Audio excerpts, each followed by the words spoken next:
halkan waxa jooga asxaabi waa geel way waa u jeedaa geel cos cunay geel geed cunay ma arki jirno idinka qurac iyo waxaas cunay laakiin geelan muu jeedaa wax cunay coosas cunay hada doonaysan daawto hal ku soo dhaw aan geela laga helaa wadanka Holland oo jeedaa coos cunaysa si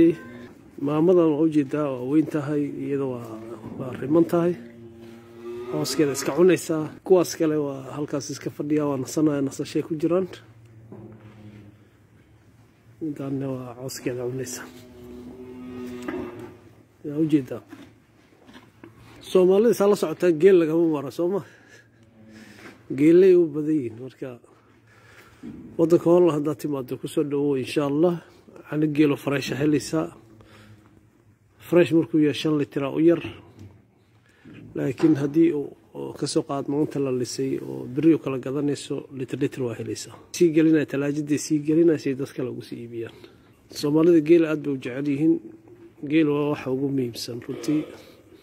caafimaad badan baa laga helaa geelan daawooyin bay ka sameeyaan xafiiska ka soo qaban doona insha Allah isaabuni